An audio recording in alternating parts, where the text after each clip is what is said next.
여러분 안녕하십니까, 하재물입니다. 오늘 이 장보는 남자 시간에는 꿈의 소재라고 얘기 많이 되는 그 내용을 좀 볼 건데요. 이 그래핀이라고 하는 거 많이 들어보셨을 겁니다.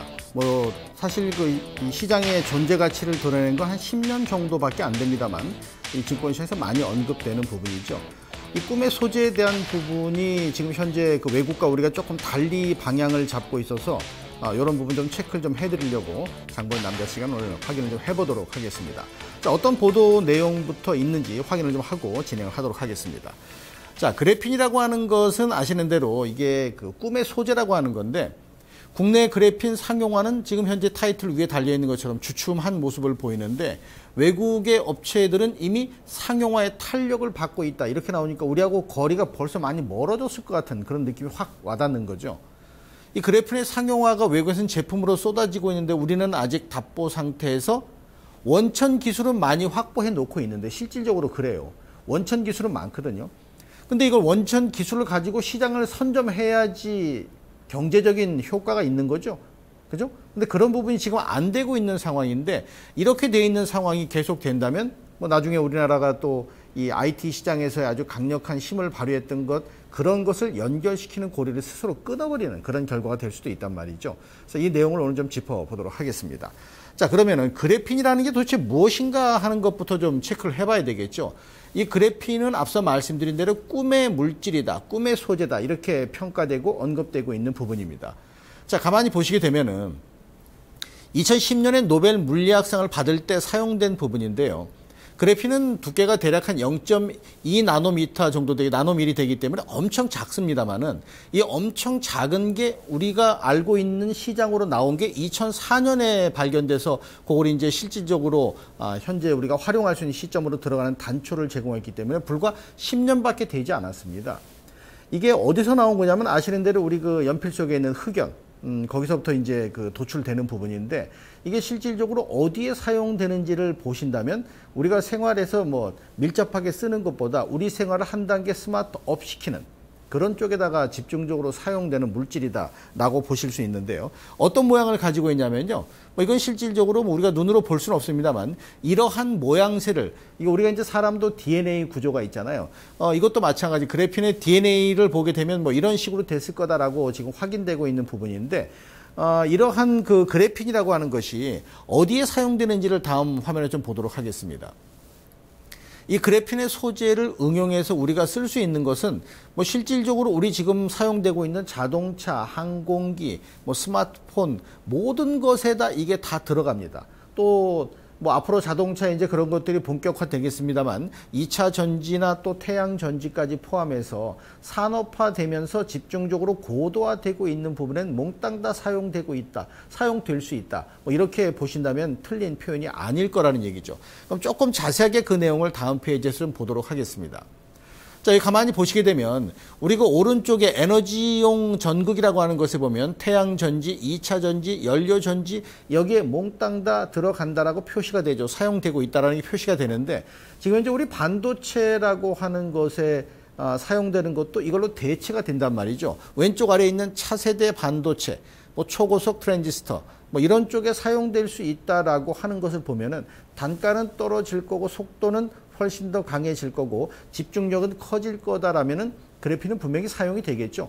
뭐 여기에 또 하나 중요한 것은 저쪽 왼쪽에 보게 되면 초경량 고강도 복합재라고 해서 자동차 외장재, 항공 부품을 언급하고 있는데, 실질적으로 저런 것들은 산업이 커갈수록 고도화될수록 반드시 필요한 거죠. 거기에 이 그래핀이 사용될 수 있다라고 하는 거고요. 그 아래도 마찬가지입니다. LED나 또 그 자동차, 또 뭐 PC, 가전제품 이런 것에 모두 다 포함되는 건데도 불구하고 외국에서는 상용화를 하고 있는데, 실질적으로 특허는 제일 많이 가지고 있는 우리나라가 주춤하고 있다면 이건 산업적인 면에서 상당히 억울한 거죠. 그러니까 이런 부분이 앞으로 발전 가능성은 분명히 있다라고 하는 점에 대해서는 공감을 좀 하실 필요가 있는데요. 자, 실질적으로 이런 거는 가시적으로 뭐 통상 우리가 이제 뭔가를 만들 때 얼마나 편리하고 하는가에 대해서 언급할 때 뭐 그 스마트워치 같은 경우도 이런 게 많이 나왔었죠. 손에다가 우리가 이제 플렉서블한 것을 만들 때도 그 플렉서블한 것 자체가 플렉서블하게는 휘어지는데 실질적으로 안에 있는 컨텐츠가 뭐 망가진다든지 제대로 안 보이면 곤란하겠죠. 근데 이건 그런 것 염려 없이 이렇게 플렉서블한 것을 가지고서 우리가 몸에 착용해서 모든 것을 다 확인해 볼 수 있는 그런 용도로도 사용이 가능하다라는 얘기죠. 자, 그러면 다음 페이지를 보게 되면요. 이게 그래핀에 관련돼서 세계에서 특허를 가지고 있는 뭐 나라들, 또 우리나라를 뭐 중심으로 좀 옮겨놨습니다만, 여기 보면 삼성전자 계열, 삼성전자, 위에 보시는 대로 삼성전자가 224건, 삼성전자 계열사 225건, 밑에 성균관대학교 147건. 다 삼성이죠. 이렇게 해서 삼성 쪽으로 집중적으로 이 특허를 보유하고 있습니다. 그럼 삼성이 앞으로 이 그래핀을 이용해서 분명히 입지를 구축하려는 기본적인 베이스는 깔고 있다는 거죠. 삼성의 외형적인 성장에는 반도체가 한 축을 자리 잡고 있고 또 모바일, 휴대폰이 한 축을 자리 잡고 있고 가전이 한 축을 잡고 있죠. 근데 이 반도체 시장이 그래핀으로 인해서 성장성이 커지는 단초가 제공된다면 삼성전자의 특허는 분명히 활용될 수 있는데 지금 이 시점 당장 문제는 다른 나라들은 상용화해서 활용을 하는데 우리는 아직 거기에 진도를 못 맞춘다는 게 조금 떨떠름한 부분인데 앞으로 진도가 나갈 때 이 삼성전자 관련된 기업들이 그러한 특허를 가지고 있기 때문에 사실 그런 거 많이 우리가 겪었잖아요. 애플하고 삼성전자가 왜 그 공방을 치열하게 법정 공방을 했습니까? 바로 그 특허 소송 때문에 많이 그런 부분이 있었죠. 그래서 이런 특허를 다량으로 보유하고 있다는 것은 삼성전자의 입지가 향후 그래핀 시장이 커진다면 대단한 입지를 구축할 수 있다는 그런 기본적인 조건이 된다는 얘기인데요. 자, 다음 페이지를 보시게 되면은 이게 사실 그 그래핀이라고 하는 것이 어떤 산업에서 될 만큼 오랜 기간 동안 언급된 게 아니라 아까 말씀드렸던 대로 2004년에 비로소 부각이 됐던 부분이기 때문에 이제 10여 년 정도, 10년 조금 넘은 정도밖에 되질 않았습니다.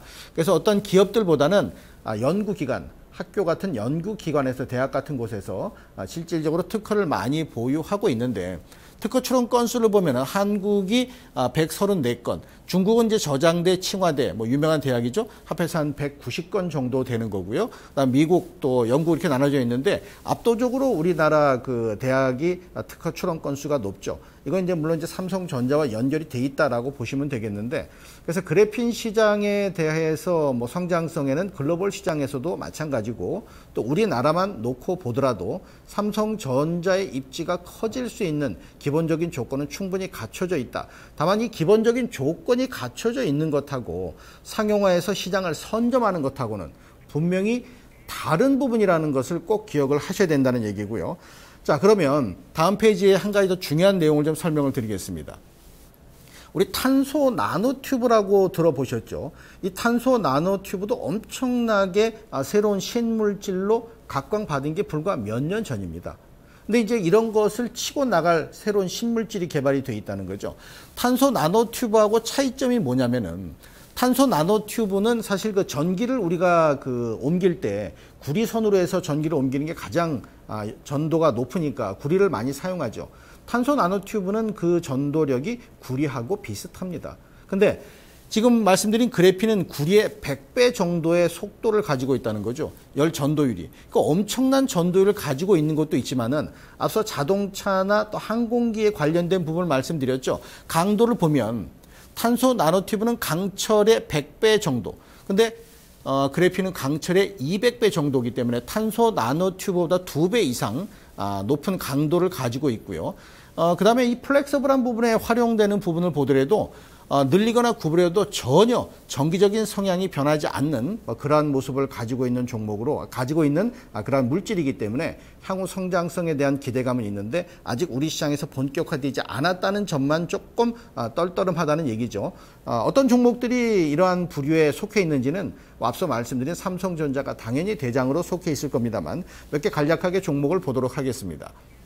자, 동진 세미캠부터 해서 삼성전자, 또 삼성 테크인, 아이컴포넌트까지 몇 개 종목이 분류돼 있고 이 외에 종목이 분명히 있습니다. 있지만은 이렇게 분류된 종목 안에서 삼성전자에 대한 부분 먼저 좀 체크를 해보게 되면 삼성전자가 사실 뭐 시장에서 지수에 영향을 미치는 부분이고 외국인 매매에 따라서 움직이는 게 있기 때문에 단순하게 그래핀 때문에 주가가 움직이지는 않을 겁니다만 최근 들어서 삼성전자의 주가를 보면 파란색 음봉, 우리가 하락하는 것으로 표시되는 파란색 하락 음봉은 단 한 번도 나오질 않았습니다.